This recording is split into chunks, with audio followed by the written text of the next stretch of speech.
Okay, ladies and gentlemen, friends and neighbors from all around planet Earth who are into cars and whatnot, you've tuned in to yet another Coffee Clatch episode of V8 Radio, Kevin.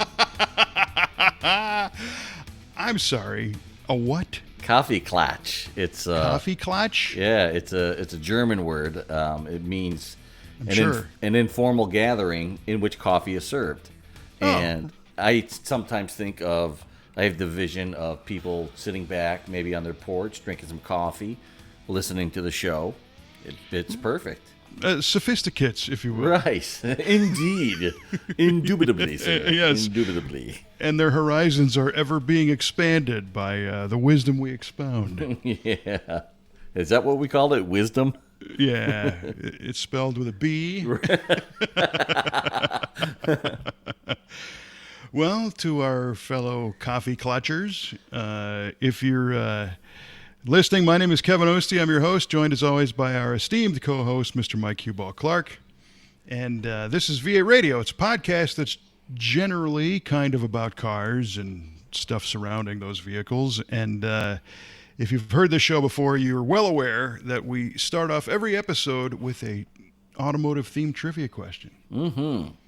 Yeah. Got me a humdinger today, Kevin. Oh, man, I got an easy one. Nice. Well, this one I think you'll get. All right, so... lay it on me. Yeah, the other day I caught some of that documentary, The Framing of John DeLorean. Oh, yeah. Good show. Yeah, good stuff. And people generally call the car that he created from his car company a DeLorean. But the proper model name was the DMC-12. Right. And what does the 12 mean in DMC-12? This is an outstanding question, and one that longtime V8 radio listeners will know the answer to. Oh, it's recycled, ladies and gentlemen. I did not. Oh, God dang it. Oh, that sucks. That sucks. But there's no going back, so we will press on. God dang it. This is an unprecedented moment for. I don't believe I did that. Did you ask that question before, or did I ask it before? I did. Yeah. Oh, son of a biscuit. Well, that only validates that it was a great question. It was a great question. Yeah. I like how you led with that. That is an outstanding question. It is. God. Well, the 12, if I remember, and if I get this wrong, then it'd be a recycled wrong answer. But the 12, for those who did not hear that previous episode, refers to the initial target price tag of the car. It was supposed to be $12,000 American, but unfortunately, it basically doubled that by the time it hit production. So the DMC-12, my guess is that it was supposed to be $12,000. Allegedly. And we'll find out at the end of the show, Kevin. I'm sure we will. Well, that's outstanding. That's embarrassing. Sorry about that, everybody. Oh, well, but here's the way you have to look at that, right? So that question goes back quite a while in our history, and we're at 83 episodes? Yeah, this is our 83rd episode. Yeah, right on. So there's a lot of people that have not heard that question before. Well, let's hope so. New listeners, if you will, that have joined onto the bandwagon since then. There's a couple, Frank Simkowski, he knows the answer. Yardley knows the answer. Yeah. A couple of esteemed listeners, a few others maybe. Yeah. But I sure as heck know Trevor knows the answer. Well, he knew it anyway. Yeah, of course. Exactly. That was a good movie, that Framing John DeLorean. Yeah, it was really good. Yeah. And it was interesting the way they portrayed it, because they had Alec Baldwin playing an actor playing John DeLorean. Right. Yeah. Basically. It's like Inception almost. An actor within an actor within an actor, that kind of thing. And I'm not his biggest fan. Alec Baldwin, I think his best work was in The Hunt for Red October, of course. When he played the Tom Clancy character. Mm-hmm. And then I personally, after that, he kind of spiraled. But the story of John DeLorean is so riveting, and that movie does such a great job of walking the line between and correct me if I'm wrong, but you find yourself guessing along the way. Is he right or is he wrong? Right. Yeah, I totally did. You find you feel sympathy for him at times, and other times you want to vilify him. Right. And even when the movie's over, you're like, I'm not sure what just happened here. Right. So that was cool. I'm glad you brought the film up. Thank you. We that's on our V8 Radio Pick to Click there. If you want to go see a good car film, go check that one out. Good stuff. Okay, well, I'm going to reciprocate with a trivia question, and mine is a little bit different. In the world of Chevrolet trucks, you familiar with like the C10 and the C series? Sure. What is special about the K series? What does the K mean? Ooh, the K. Okay. K10 or K20. Yeah, I've seen those like CK line. Oh, brother, the K, Kevin. You sound like my mom. I just need my middle name. Let's see. I believe the K was indicative of a higher option package. Indicative of. Great word. Yeah. Yeah, thank you. Of like a higher level, higher trim level than just the C series. So what it brought to the table, I'm not sure, but I think the K meant that it was a higher trim level than the C. Being further up the alphabet, if you will. Correct. Yeah, exactly. It's a little fancier. All right. Is that your final answer? Yeah, that's my final stupid answer. All right. The K is a higher trim level than the C.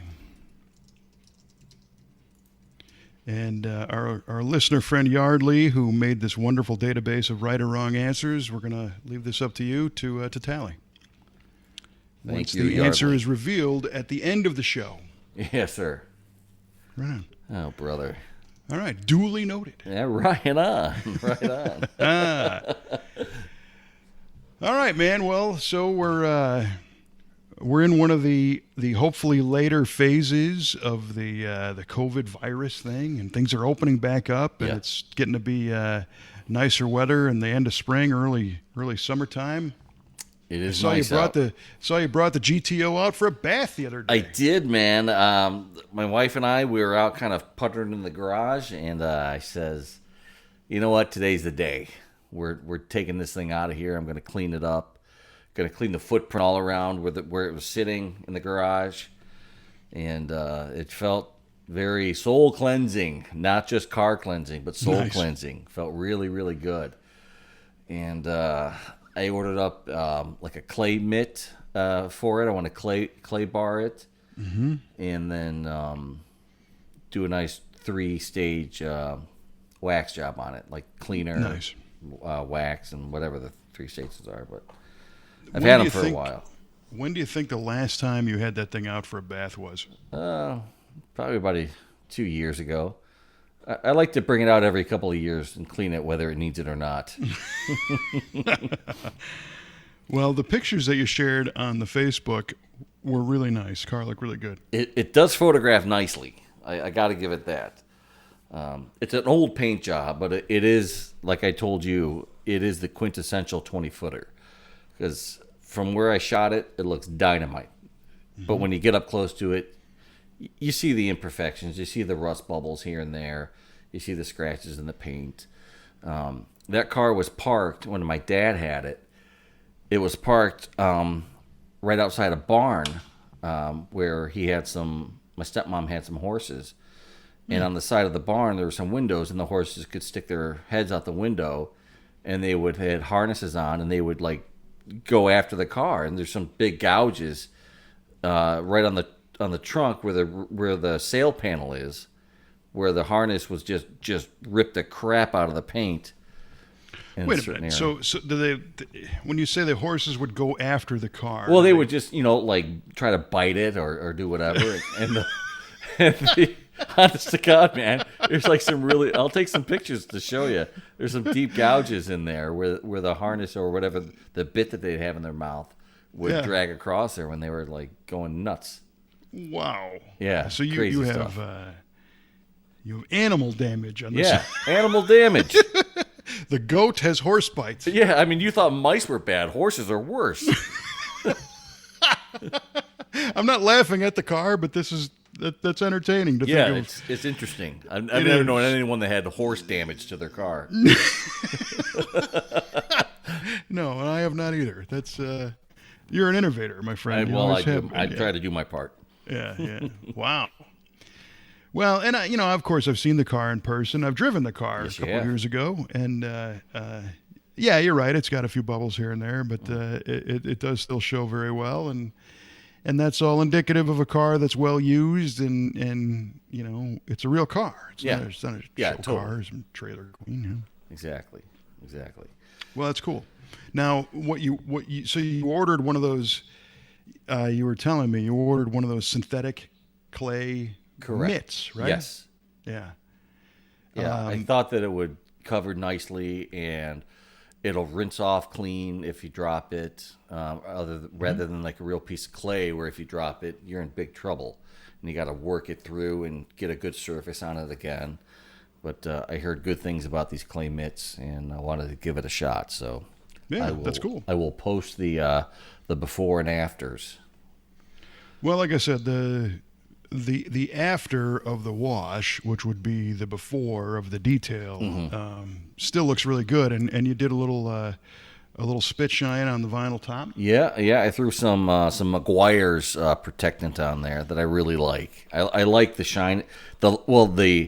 The lack of high gloss shine. It's like a matte finish, and it just gives it a really clean, even look.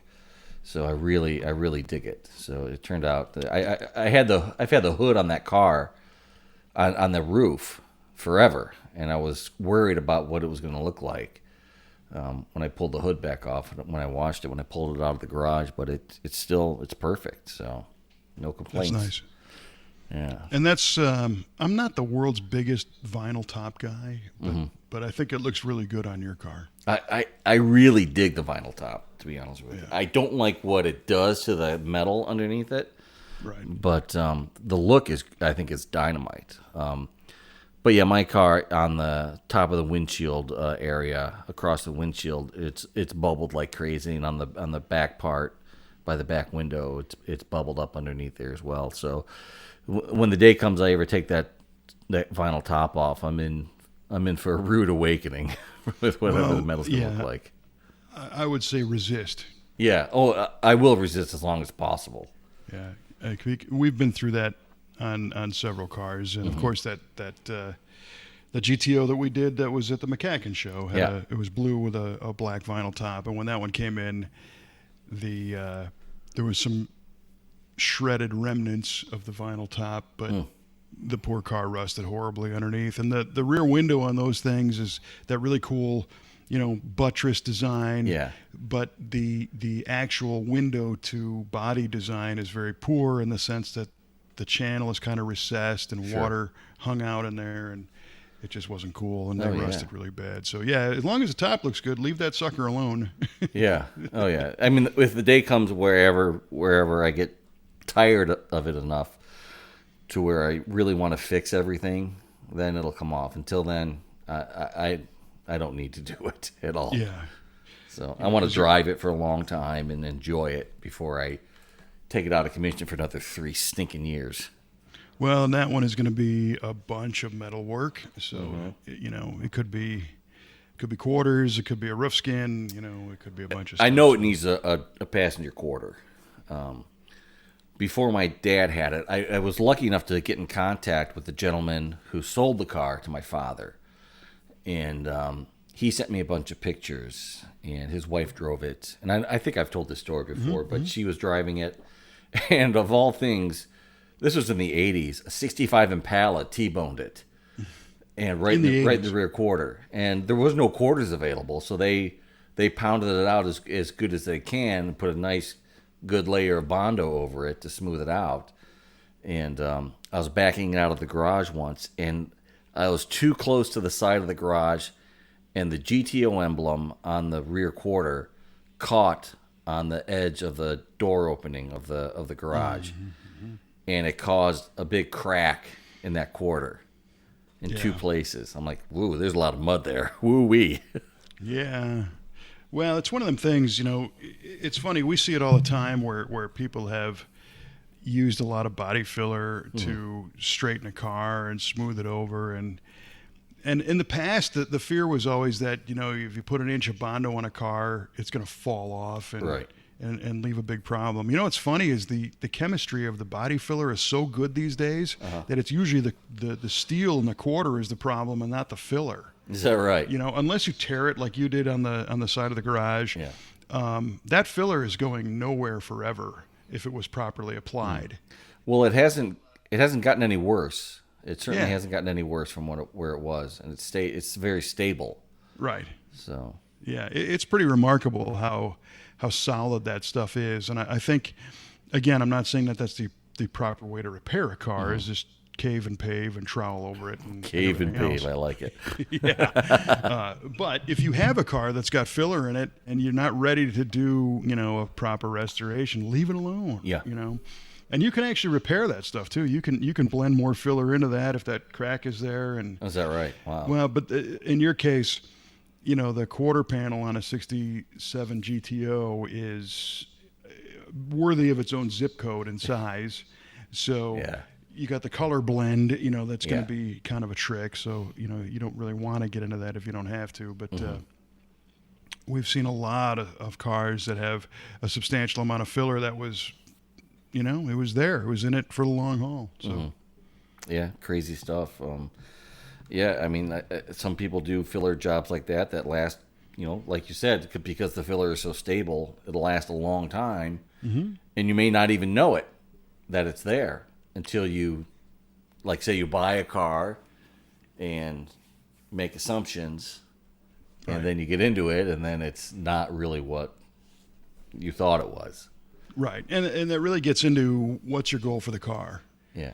Because when people come to us, at the V8 Speed and Resto Shop, and they say, hey, I'm looking to buy a car, and I don't want to get taken, unless you know what you're looking for. My brother-in-law, John, who is, a career body man, he always used to say that if something is a little bit too nice, you got to be careful because it's hiding something. So body filler can manifest itself in many ways, but it's not necessarily a terrible thing unless it's over like chicken wire and 2 inches of rust. Right. My old 70 Riv, the first one that I bought, had... it had got repainted at a body shop or something. It wasn't restored. It was just a repaint. And it had rust around the wheel wells, and it started to bubble a little bit. And I'll never forget it. One day I noticed this bubble around the wheel opening, and I pushed on it with my thumb, and it shot water back at me. Oh, boy. Yeah. So when I finally, back then I was young and fearless. So over the summer I stripped that car and it was just corroded all the way up to the top of the quarter. Oh, no. And it was all just troweled over with body filler. I mean, that's bad. But in your case, the car's not changing. It's stored inside. It's not subject to salt, and all the rest of it. So it's okay to kind of let that go as long as you can until someday you're ready to take it down again out of service. And that's not now because you want to get that in service. Exactly. Exactamundo.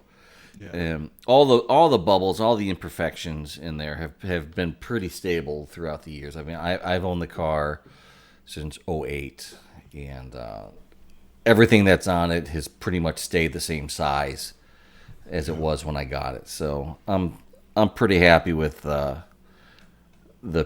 preservation it's had so far. So yep, you kind of hit the pause button on the potential degradation of the car, right? Storing Exactly. it inside, and that's so all that's good. Cool. But it sure will be nice to drive it. Which is coming. Yeah, it is. It is. I got a hold of Eric the other day, and he's got some good progress on the heads. Just has to cut a valve job, do some port matching. And one more thing, and then they'll be done. So, good stuff. Should be soon. That's cool, man. Yeah. Looking forward to it. I know Me you too. are. Yeah. Yeah. Well, and so earlier today, I was actually delayed for our recording session here this evening, even though you might be listening to this in the morning, because a friend of mine in our little town owns a brew pub, the Stubborn German Brewing Company, our buddy Chris Ron. And Chris used to be a mechanic and changed careers and went from the auto repair business to the hospitality business of brewing beer and making people happy. Mm-hmm. And I met him and one of our other friends, Mr. Grady Reeser, who is a customer and a friend of ours. If you saw well, you know the guy, but for our listeners, the 5.0 Bronco video that we recently released is owned by Grady, and he's got a bunch of cool cars. And we were kind of chatting at the brewery because as this COVID thing starts to loosen its grip, they had the ability to have guests again, and they have an outdoor setting in the back behind the establishment. And I like to try and support our friends and our local businesses, so we were having a beverage and chatting for a little bit. And the topic came up of being a bunch of car guys sitting there, of kind of the perfect drive.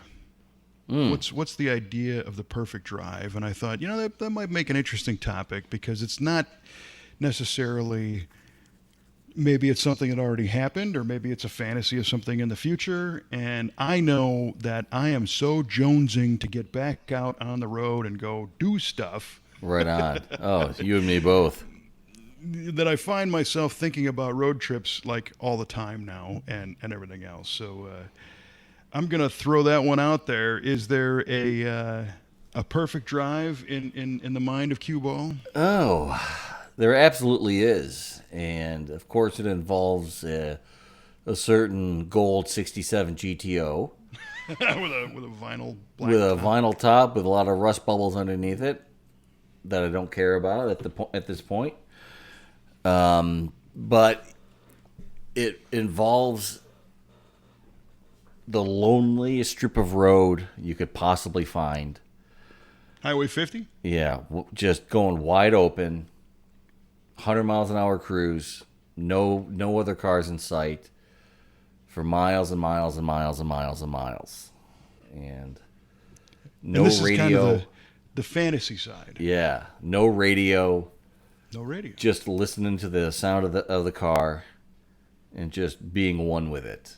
And just, nice. Can't wait. Well, and I think we had talked about that before because Highway 50 in the United States is known as the loneliest highway. Mm-hmm. And it goes west and it goes across the desert. And that's my vote, too, as far as something I haven't done that I was always anticipating doing at some point. I've been out to Ely, Nevada, which is where you can kind of pick that up.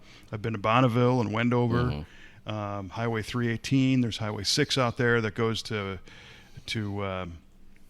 what city is it in California? Kind of goes southwest a little bit, but I'm right there with you. That wide open. Oh yeah. Expand. I was telling the guys tonight that I used to watch the Bugs Bunny Roadrunner show for the background. Yeah, I like that too. yeah. And no music, huh? Just the sound of the motor. Yep, exactly. That's what I like hearing. Are you and you're by yourself out there? Yep. Yeah, nice. Yeah. Seems kind of similar. Now, it's funny, when I was talking to our friend Chris and Grady, both of them, I posed this question to them, and they both responded with experiences they've already had. Oh, cool. And Chris used to go as a student at many years ago, he was a student at a trade school in the St. Louis area, actually in St. Louis, at Rankin Technical University. And he lived in the same small town that he lives in now, where I live. It's in Illinois, but it's about a 35-40 minute drive away. So there was a commute involved. And many years ago, when he was a student, he had a Fiero 4-cylinder. Nice.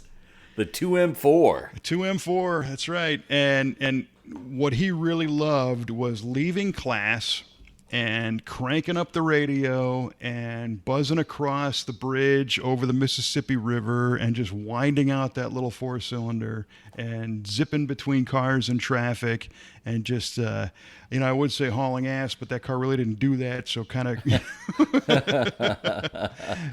of going fast. Yeah, right. And enjoying that cruise home, to either his job or, to whatever he was doing after class. But I thought that was pretty interesting. And I think part of that is maybe getting out of class. Maybe it's Alice Cooper, school's out, so we're going to go have fun and enjoy the drive. And then on the flip side, Grady's perfect drive was in a thing that I believe is called the Mosquito Pass, which is in Colorado, and it's a trail that he drove in a CJ5 Jeep, short wheelbase Jeep. Really? And it's not very long, but it takes hours and hours because you're crawling over rocks and through trails and stuff. And, again, kind of listening to some music and just being out there, and there's nobody around, and just crawling with the Jeep and doing your thing out in the sun in Colorado. So it is interesting to me that a lot of these are solo journeys, And for me, I recently had one of what I will call one of my top perfect drives, and you were a part of that, my friend, even though you didn't know it. Yeah. Well, it was a couple weeks ago, and where I live, there used to be a really good sandwich shop, and unfortunately, that sandwich shop has closed. Ah, bummer. And I didn't really realize how much I enjoyed a good sandwich until they closed. Yeah, right. And I was kind of forced to deal with some fast food sandwiches and stuff, And on your typical Saturday, if I get a few minutes and the weather is nice, I'll take my 70 Buick Riviera out, and I will venture out to try and find a good replacement for this sandwich. Ah, right? I know where I come in here now. Yes, yeah, I bet you do. So on this particular Saturday, I thought, well, not only am I going to go out and get a sandwich, I'm also going to accomplish something. So I went out to where I live. I'm in Illinois, but I'm kind of south. I'm kind of near St. Louis, and we routinely cross the Mississippi River and go into the city of St. Louis to get stuff. It's about a 35-minute drive one way. And I went to the Home Depot, and because of the way of the world right now, I pulled up in the Home Depot parking lot, and I had to do this social distancing, and I was 6 feet apart, and I had a mask on and all this stuff. And I was expecting to zip in and zip out of the Home Depot, but that ended up taking like an hour and a half. Oh, jeez. And I thought, well, it's not so bad. It's a beautiful day. I think I'll go get a sandwich here in St. Louis because I've got more options. And I'll go home and eat my sandwich. At which time you texted and said, hey, dude, are you watching the SpaceX launch? And I went, yeah, no, I'm good. I got like another 2 hours because it doesn't take off until 3 o'clock. And you said, no, that's Eastern time. Dude, you got 20 minutes. You got 20 minutes to watch the launch. And I went, oh, man. And I was nowhere near a television or an internet screen. And I thought, there's no way I'm going to make it back home to be able to watch this. Because, I had planned on it. The SpaceX launch was the one where, Bob and Doug were going to get launched into orbit. This is the first time that the U.S. was launching NASA astronauts from U.S. soil in a craft to go up to the International Space Station. And it was supposed to be on a Wednesday, and then that got bumped. And, I had planned my day around watching this, but I screwed up the time zone. Yeah. So I thought, well, what am I going to do here, right? I got 20 minutes. So instead of going to the specialty Italian deli that handcrafts really, really good sandwiches, I went to a chain store. I went to a Jimmy John's and grabbed it was a decent sandwich, but not the best. Right. And then I beelined back over the Mississippi River, and there's a road near us called Bluff Road. And Bluff Road is along a bluff. And if you can envision the Mississippi River. You got the river, then you got the river bank, and then you've got a stretch of ground that is probably a mile or so that is basically river level. It's basically sea level. Okay. And then a rock bluff that stands up, I don't know, a couple 100 feet from that. And that mile stretch of ground level or river level ground is some of the most fertile farmland in the world. Really? Because it's all fed by the river and the silt. Yeah. But conversely, it floods often, so it's kind of risky farming. But if you get crops in and get them out, you're going to win because they're going to be awesome. Nice. But there was a very famous flood of 1993 that wiped out a bunch of small towns up and down the river and everything else.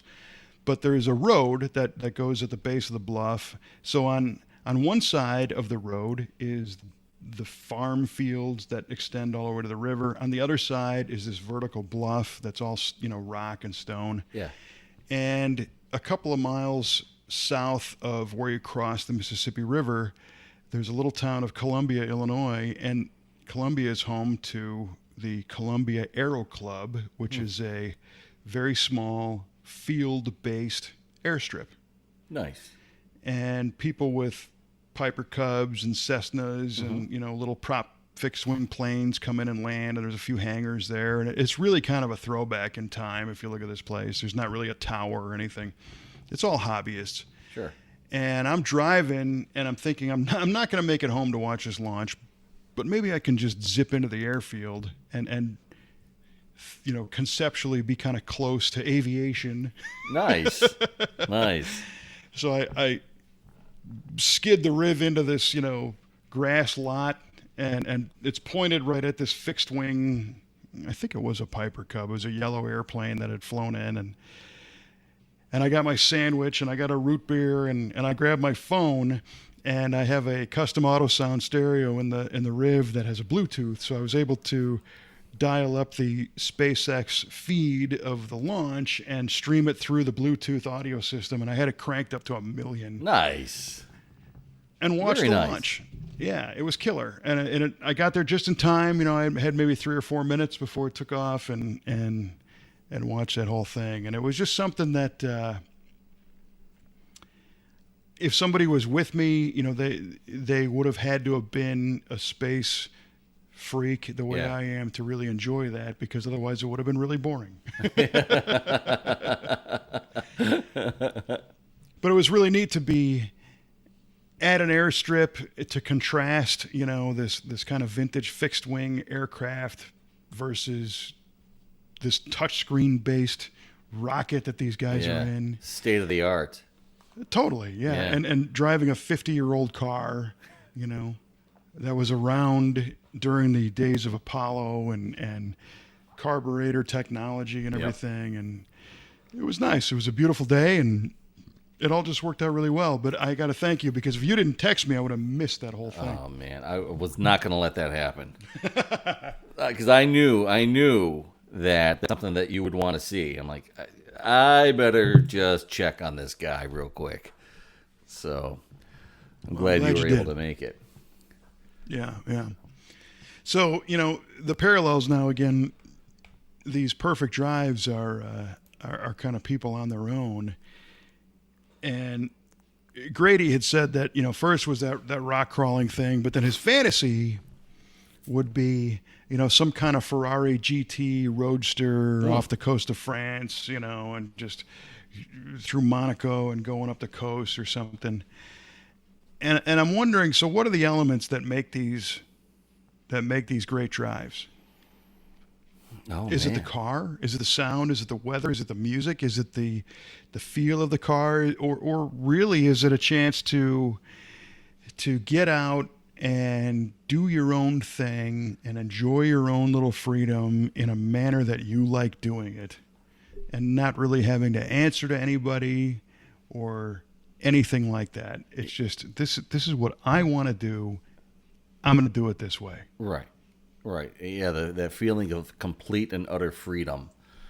And you can do whatever you want. The situation is that. And it's just, everything comes together for this one drive, and it just everything is right with the world. Yeah, so. and I think that's it. And not to say that I have not had great drives with my wife or sure. my friends. And, I think in our music show, we talked about that Paul Simon song, Late in the Evening. Yes. And that experience, which was my buddies and I all left my parents' house where I lived at the time. We're in college, and we're heading downtown in Chicago in the middle of the night in a 69 Riv that I used to have. And this song by Paul Simon called Late in the Evening comes on. It's got this heavy percussion intro, and we're all banging on a different part of the car and beating on the roof and the quarters while we're going downtown. It's hot out. It's middle of the night, and we're anticipating just having a great time. And nobody said a word. We all just had fun. Yeah. Everybody just knew. That's right. You just knew. You're just there.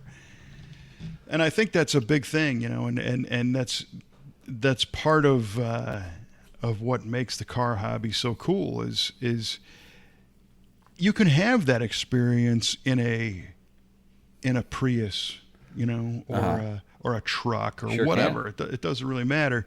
But when you have that experience in a car that you dig and that other people think is cool, and you've worked on it and improved it, and it's doing what it's supposed to do.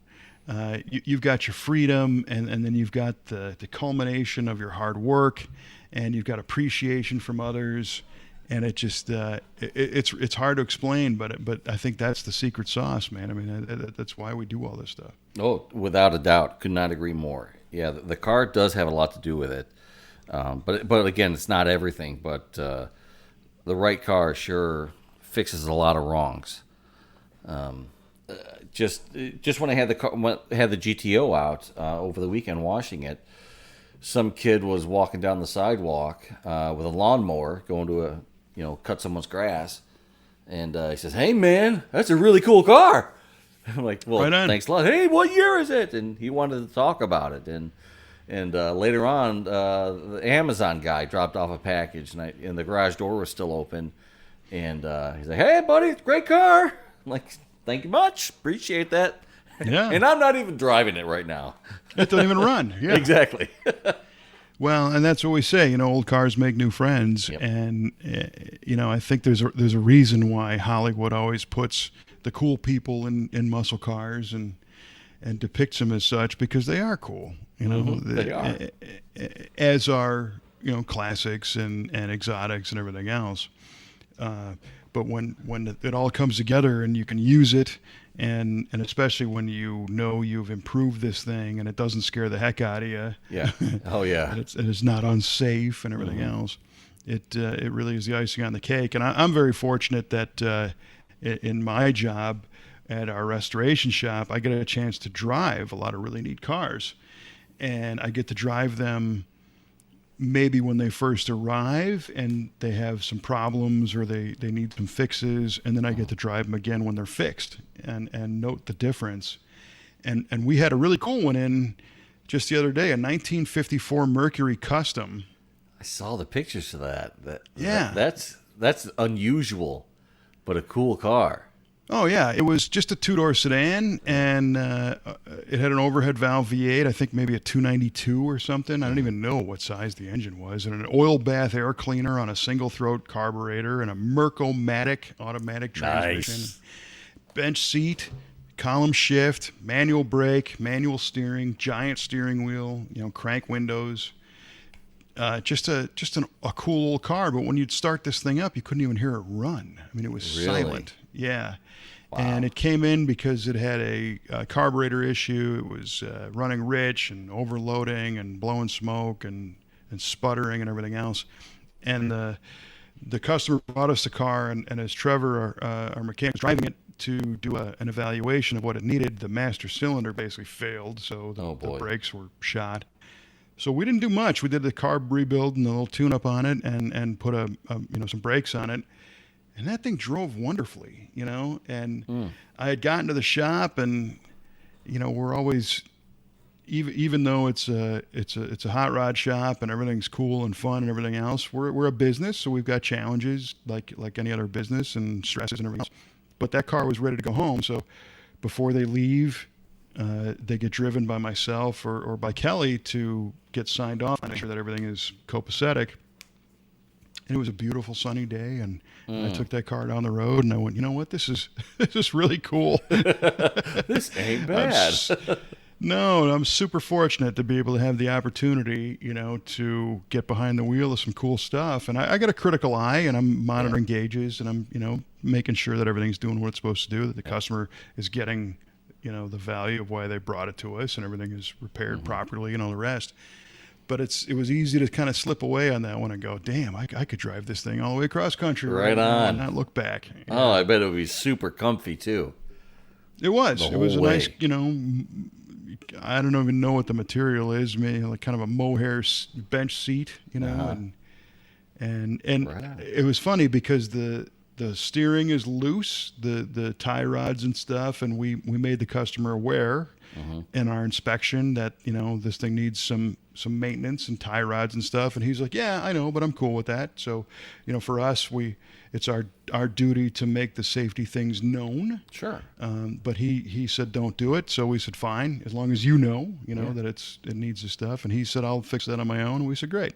So it was a little bit spooky, stepping on the brakes. It stopped pretty straight, but just kind of correcting the steering going down the road because that stuff was a little bit loose.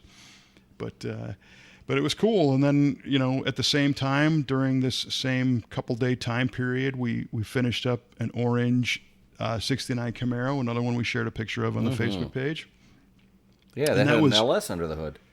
A big LS, 410 cubic inch LS with a 6-speed manual, and the car was already restored when it came to us, and it had a Ride Tech 4-link rear suspension and some upgrades in the front and brakes, and the LS swap and the 6-speed, but it didn't drive very well. It had some tuning issues. Oh, is that right? So Trevor went through and reworked the fuel map and the timing curve and the throttle input and everything else, and got it to drive better. And that car, first time I ever experienced this, it made a weird clicking sound going down the road. Is that right?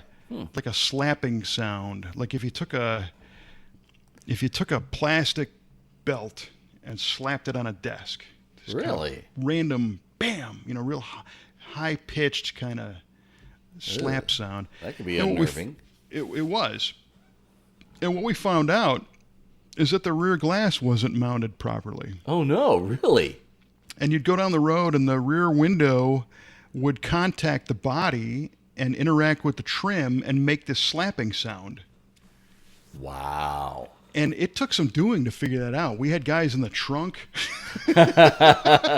Brett, get in the trunk. I think we had Rod in the trunk on that one. And driving the thing around, and the car with this LS motor was a pretty new motor. It had a big cam, it had a big throttle body, and a big fast air intake and everything. And it was an animal. I mean, it made a lot of power. And it also had exhaust cutouts, and it was all kinds of loud. But that slapping sound was unnerving. So we ended up putting some sound deadening in it and put a stereo in it, and then had the rear glass removed and reset with the proper amount of urethane and the proper trim screw retainers and all that. Sure. And fixed all that. But that was another one that I had to do a little test drive on. Of course you had to. Going down the road, I'm like, this Hugger orange Camaro with white stripes and a brilliant white interior. Yeah. I could drive this thing every day. That's a good look. It's a great look. It really is. And I'm a white interior guy, especially on a light colored car. Sure. And just really enjoyed it, and it was, we're never irresponsible with customer cars, obviously, because if something happens, it's on us, and we're insured to drive them, and the customer knows that we're going to, evaluate. But on the return trip, I, one of the requests that Trevor made was to kind of lean on this thing a little bit to make sure the tune was right, that it felt okay. So I took the liberty to kind of drive past the shop, and it was warm out, so all the doors were open, and I kind of leaned on it right in front of the shop, and I was accused of buzzing the tower, if you will. Nice. Yeah. And it came alive, man. Holy mackerel, that thing makes some power. I believe it. And but it was all safe and good to go. And the customer picked it up, and he was very happy. We made a lot of improvements in the drivability of that car, and he's going to drive it every day. That's his daily in the summertime. Get out of here! Oh God, love him. That's awesome. Yes, and the engine is new, but with the previous engine, I think last year he said he put 9,000 miles on that car. So he drives it a lot. Nice, good for him. It is. It's perfect. Because, if you can't drive them, they're no fun. Exactly. They are meant to be driven. They were built to be driven. I don't need to tell you that. Nope. Don't got to tell me that. Right. God dang it. So I think for me, those days of being able to just get out and enjoy, even if it's an hour, or 2 hours, and just kind of break away. And luckily, I live in an area where there's some open roads, and I can get out and do it.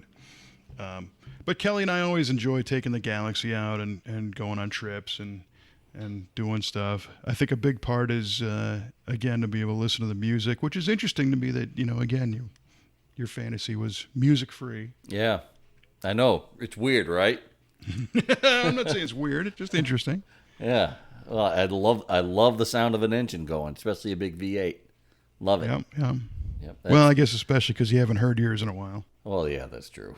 Yeah. But actually, if you listen to the very end of the show, the engine sound that you hear, that is my GTO.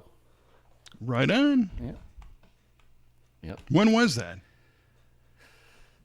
Gosh, that was probably not long after I got it. So maybe 2009, 2010. Wow.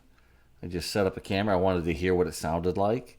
So I set up a little, we had a little Sony Handycam, something like that. And 8mm VHS. Yeah, pretty much. Yeah, digital tape camera. Yeah. Digital 8, yeah.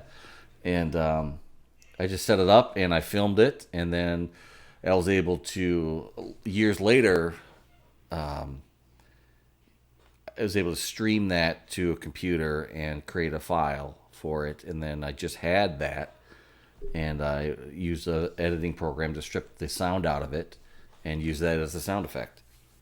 Have I seen this video? I don't know. That needs to be on you. You need to put that up on the Facebook page, man. Okay, we'll do that. Heck yeah. All right. That'll get everybody going. Sweet. Yeah, right on. Yeah, we'll do that. Very cool. Mm-hmm. One step closer. Yeah, man. So close. Yep. I hear you. Yeah. Well, I think that's cool. And hopefully all of our listeners are able to take great drives. And I'll throw the invitation out. If you have a picture from a great drive or a video clip or something, share it with us on the Facebook page. I'm all about seeing what other people are doing and getting in some inspiration or some ideas on where to go or what to do, or sharing those stories, because that's really what it's all about on the V8 Radio Facebook page. But in the meantime, I can tell that there are people salivating trying to learn the answers to our one recycled and one fresh trivia question. Oh, what a maroon. What an ignoramus. Oh, gee whiz. All right, so Kevin, I asked you the recycled question. In the DeLorean DMC-12, what did the 12 stand for? And you pulled some kind of crazy answer that it was the projected MSRP of $12,000. And was that right? And you even went on to say that it ended up being double when it finally hit the showroom floor. I don't know where you come up with this garbage, but you are absolutely right. Alec Baldwin told me. Yeah, right. Well, I wouldn't have known that if it wasn't a previous question. Mm-hmm. All right. Okay, Yardley, mark that one up for me. Yeah, mark that a win for Kev. Yes. Okay, so the question I asked you was in the Chevrolet truck line. Yeah. You had the C and the K series. what did the K stand for? Yeah. Yeah. I'm starting to regret this answer. Your answer was the K is a higher trim level than the C, which, kind of makes sense. I guess it could have been a D for that respect. But it turns out the K is the four-wheel driver. Oh. That just came to me 10 seconds before you said that. I'm like, I bet that K is for four-wheel drive. Yep. You big dummy. Oh, man. That's right. That's right. Laugh it up. Right. Well, it just struck me as being funny. Yeah. So yes, that's what the deal was. So the balance sheet's off a little bit this time. But, boy, howdy. Fun nonetheless. So, boy. All right, man. Well, this was fun. Yeah. Appreciate you taking the time. Always, my man, always. So. We do have a whole slew of some great guests coming up and great new topics, and we appreciate all the positive feedback we get. If you dig this show and you like it enough to leave a review, you can leave one on iTunes or Apple Podcasts, as it may be, or at any of the other places you listen to your podcasts. And I've recently learned what puts a podcast at the top of the list in Apple Podcasts. Is that so? Is it people listening to it? It's not necessarily. Well, you think.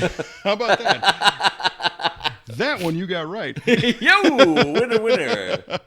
Full victory out of the jaws of defeat. Right. It's not necessarily people listening to it. It's the amount of recent new subscribers. Is that so? So if a whole bunch of people subscribe to this podcast all at once, we can unseat Car Talk. We gotta unseat Car Talk. We were there. We were on their heels tight. for quite a we were while. Close. And then they refigured something, and we kind of fell by the wayside. But maybe not this time, but maybe on one of our upcoming podcasts, we'll launch a campaign to ask people to subscribe on Apple Podcasts and just see if we could do a little groundswell and that'd be cool. Bump the ratings and go after a show that has been in solid reruns for 4 or 5 years. And it's still at the top of the charts. Right. Oh my goodness. We can do it. Yeah. Oh, heavens to Betsy. Yeah. Well, you got to aim high. Yeah, you know that. True. All right, friends. Well, this was a good time, and we always appreciate the feedback and listening. And I guess we'll wrap this one up. For Mr. Mike Q-Ball Clarke, I'm Kevin Oeste from V8 Radio saying, hey, keep the shiny side up, and this time, try to keep it over 100, and you pursue your ideal drive. And we will talk to you next time on V8 Radio.